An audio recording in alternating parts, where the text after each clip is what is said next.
পাকিস্তানের সঙ্গে যুদ্ধ উদ্দেশ্য নয়, নিজের আত্মরক্ষার অধিকার থেকে পাক সেনা ঘাঁটিতে হামলা চালিয়েছে ভারতীয় সেনা। অবস্থান স্পষ্ট করলেন প্রতিরক্ষা মন্ত্রী রাজনাথ সিং। তিনি জানিয়ে দিলেন, আমরা তাদেরই মেরেছি যারা নিরীহদের মেরেছে। অপারেশন সিঁদুরের পর পাকিস্তানের তরফে লাগাতার দাবি করা হচ্ছে ভারত সে দেশের আম নাগরিকদের লক্ষ্য করে হামলা চালিয়েছে। এমনকি পাকিস্তানের 26 নিরীহ নাগরিকের মৃত্যু হয়েছে বলেও দাবি করা হয়েছে পাক শিবির থেকে। পাক সরকারের তরফ থেকে একটি প্রেস বিজ্ঞপ্তি জারি করা হয়েছে। সেখানে বলা হয়েছে, পাকিস্তানের মাটিতে জঙ্গি শিবিরের উপস্থিতি নিয়ে ভারতের দাবি সম্পূর্ণ ভিত্তিহীন। বিবৃতিতে আরও বলা হয়েছে, যে সমস্ত জায়গায় সাধারণ মানুষের বসবাস, ভারত সেখানে হামলা চালিয়েছে।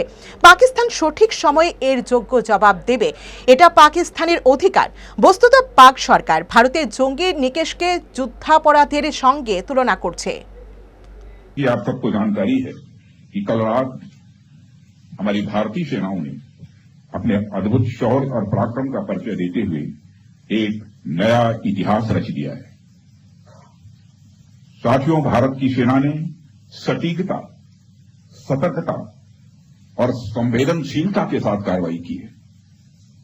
हमने जो लक्ष्य तय किए थे उन्हें ठीक समय तय योजना के अनुसार सटीकता से उन्होंने ध्वस्त किया है और किसी भी नागरिक ठिकाने, सिविलियन पॉपुलेशन को जरा भी प्रभावित न होने देने की संवेदनशीलता भी हमारी सेना ने दिखाई है।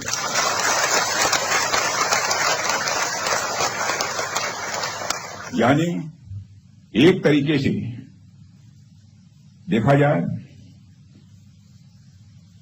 तो हम कह सकते हैं, एक तरीके की सटीकता, सतर्कता और मानवीयता, यह हमारी भारत की सेना के जवानों